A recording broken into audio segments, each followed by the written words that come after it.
బస్సులు అంచనా ఏమైంది? నేను కంప్లైంట్ కూడా చేయను అని చెప్తారు.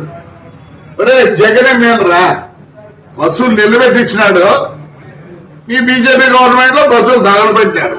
అంతకైనా నీచంగా ఉందారా? ఏమైంది? 300 పోతేనే ఆ పొద్దు అసలు దీనికి ఎడుతాను నేను. అదే కొంచెం అనకూడదు, నేను తప్పు. వాళ్ళు చాలా మంచోళ్ళు. దానికన్నా తప్పు ఏదైనా ఉంటే ఆ మాట వాడతాను నీకు. నాకు తెలియదు ఇది తప్పు మాట. I don't not insult hurt gender. I give lot of respect to them. కాసి ఏం చేసుకున్నారా?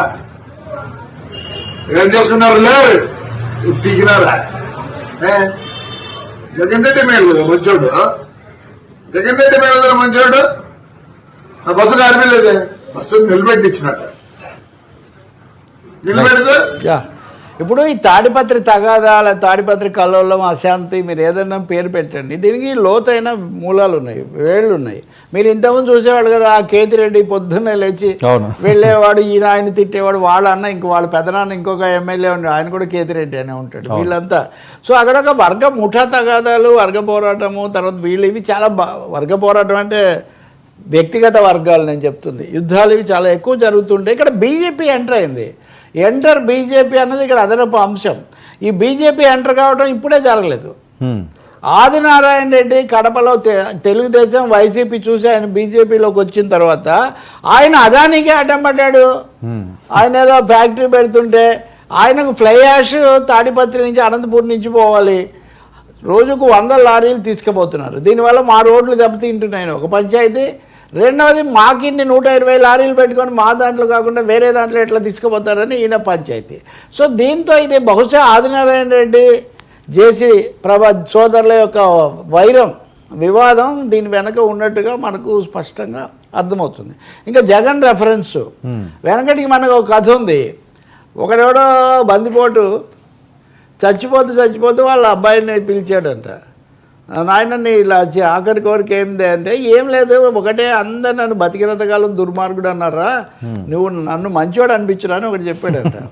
సో వీడేం చేశాడు, ఇంకా తర్వాత వాళ్ళ నాన్న రోడ్డు మీద వెళ్ళే వాళ్ళందరినీ కొట్టి దోచుకునేవాడు.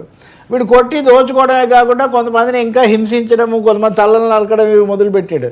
వీళ్ళు నాన్నే మంచోడరా, వాడు ఊరికే డబ్బులు లాక్కొని వదిలేసేవాడు, వీడేమో తలలు కూడా తీసేస్తున్నాడు, వీడు మరీ దుర్మార్గుడు అన్నారు. ఇప్పుడు పరిస్థితి ఆయన చెప్పేది అటువంటిదే. జగన్ మన బస్సులు ఆపేసాడు అంతే, మీరేమో బస్సులు తగలబెట్టారు మొత్తం. ఈ మత కలహాలు, ఈ అనవసరమైన వివాదాలు, బురఖాలు, ఇవన్నీ తీసుకొస్తే నిజంగానే దేశం దగ్ధం అవుతుంది. చాలాసార్లు అలాంటి ఘటనలు మనం విజయవాడలో చూసాము, పాత బస్తీలో చూసాము. అందువల్ల మరి చంద్రబాబు నాయుడు ఈ విషయంలో ఆయనే జోక్యం చేసుకోవాల్సి ఉంటుంది. ఆయన చేతిలో ఉందా? బీజేపీ కూడా ఇన్వాల్వ్డ్. మరి కేంద్రం ఏదైనా చేస్తుందా? కొద్ది రోజుల కిందట ఆయన ఆదినారాయణ రెడ్డిని, జేసీ ప్రభాకర్ రెడ్డిని పిలిపించాడు సంధి చేయడం కోసం. నేను మీకు ఆ రోజు కూడా చెప్పా, మాఫియా యుద్ధాలు కేవలం మాఫియా అంతా వైసీపీలోనే లేదు, ఇక్కడ కూడా కొంతమంది ఆ లక్షణాలు ఉన్నవాళ్ళు, అధికారం వచ్చింది కాబట్టి వెంటనే మనం రావాలనే వాళ్ళు, కోరుకునే వాళ్ళు ఉన్నారు. అందువల్ల వచ్చిన ఈ సమస్యలో ప్రభాకర్ రెడ్డి పోలేదు. అవును, ఆదినారాయణ రెడ్డి వెళ్ళాడు. ఆదినారాయణ రెడ్డి ఏమో పార్టీ మార్చిన వ్యక్తి, వాళ్ళు ఆయన పూర్తిగా ఓన్ చేసుకోవట్లేదు. ఇప్పుడు వివేకానంద రెడ్డి కేసు తీసుకుంటే కూడా ఎక్కువగా ఆదినారాయణ రెడ్డి పేరు అక్కడ వస్తుంది. ఆయనకు సొంత తగత జిల్లాలో కూడా నడుస్తూ ఉంటుంది. సో ఇప్పుడు ఇది ఎలా ముగుస్తుంది? దీని మీద ఎందుకు బీజేపీ నాయకులందరూ మౌనం పాటిస్తున్నారు? ఉదాహరణకు ఎన్డీఏ నాయకులందరూ ఎందుకు మౌనం పాటిస్తున్నారు? ఎవరు అనంతపూర్లో ముఖ్యమైన వాళ్ళు ఉన్నారు, మంత్రులు ఉన్నారు. విష్ణువర్ధన్ రెడ్డి సరే ఆయన ఇప్పుడు నెక్స్ట్ బీజేపీ అధ్యక్షుడు కావాలనే హడావుడిలో ఆయన ఉన్నాడు. ఆయన అవుతాడా ఇంకోరా? ఎందుకంటే పురంధరేశ్వరిని అయితే మారుస్తారు, బట్ ఎవరిని మార్చినా ఆంధ్రప్రదేశ్లో బీజేపీ సైలెంట్గా ఉంది. సరిగ్గా ఎక్కువ పవన్ కళ్యాణ్ జనసేన పెరిగింది, ఇలాంటివి వస్తున్న నేపథ్యంలో ఒరిజినల్ బీజేపీని మళ్ళీ పైకి తేవాలి, ఒరిజినల్ బీజేపీ లక్షణాలు పెంచాలి అనే ఆలోచనలు కూడా చాలా జోరుగా వినిపిస్తున్నాయి. సుజనా చౌదరి లాంటి పేరు కూడా వచ్చింది, కానీ ఆయన ఒరిజినల్ కాదు కదా, కాబట్టి అది ఉండదు అన్నారు. ఇప్పుడు ఈరోజు విజయవాడలో ఈరోజు రేపు విరాట్ హిందూ సమ్మేళనం లాంటిది ఒకటి జరుపుతున్నారు. దాని ముఖ్యమైన లక్షణం ఏంటి? దేవాలయాలు మళ్ళీ హిందువులుగా ఇవ్వాలి, ప్రభుత్వ జోక్యం ఉండకూడదు. అంటే చాలా విషయాల్లో హిందుత్వ ఎజెండా పెంచే ఒక పెద్ద ప్రయత్నం జరుగుతుంది. మరి అనంతపూర్ లాంటి చోట ఇంత గొడవ జరుగుతుందంటే అది కూడా తెలుగుదేశాన్ని కూడా ఇబ్బందిలో పెట్టేటంత జరుగుతూ ఉందంటే ఇది తప్పకుండా అంతర్గత కారణాలు ఉండాలి. ఏమవుతుందో కానీ ఇదైతే మంచిది కాదు.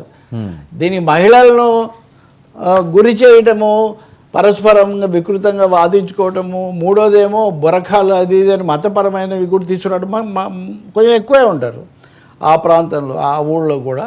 బట్ ఇదేం మంచిది కాదు. దీన్ని పైగా న్యూ ఇయర్స్ డే అనేది సంతోషంగా శుభారంభం కోసం జరుపుకునేది కాస్త ఇలాంటి వికృతమైన అసభ్యమైన వీటికి దారి తీయకూడదు. అంతర్గత వివాదం అనుకోవాలి. ఎన్డీఏ మరి ఏం చేస్తుందో ఇప్పటివరకు మాట్లాడకపోవడమే ఆశ్చర్యం. ఎందుకంటే ఇది 2-3 రోజుల నుంచి నడుస్తుంది. రాత్రి కూడా చూసాం. ఇప్పటివరకు బీజేపీ వాళ్ళు కొంతమంది స్పందిస్తున్నారు సార్, అంటే టాప్ లీడర్స్ ముఖ్యమైన నాయకులు కానీ ఏమని స్పందించారు వాళ్ళు? అదే ఈ రకంగానే జేసీని కట్టడి చేయాలి, ఎస్టోస్టేట్గా మాట్లాడుతున్నారు. మరి వాళ్ళని కూడా కట్టడి చేయాలి కదా.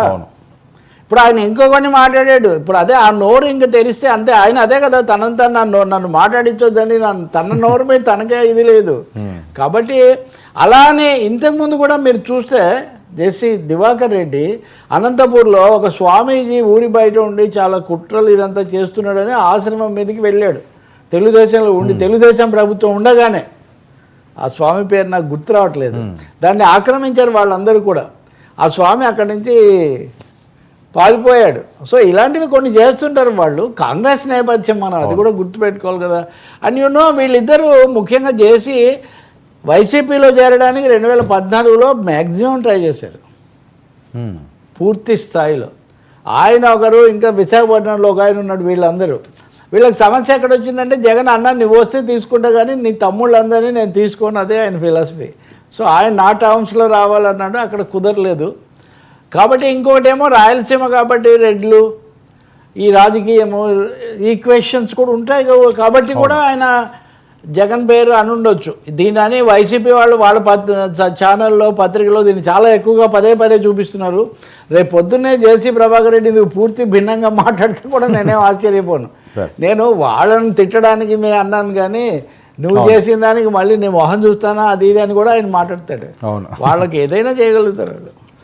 కానీ ఒకటే అండి, నోరైతే అదుపులో ఉండాలి. ప్రజాప్రతినిధులుగా అందులో చైర్మన్ గౌరవప్రదమైనటువంటి సాంస్కృతిక రాజధాని అంటారు అనంతపూర్ని ఒక విధంగా. రాయలసీమలో కొంచెం అవన్నీ ఎక్కువగా ఉన్న చోట ఇలా చేయటము, మేము బాగా రోడ్లు వేసాము, మేము బాగా చెట్లు నడిచాము, అవన్నీ కాదండి.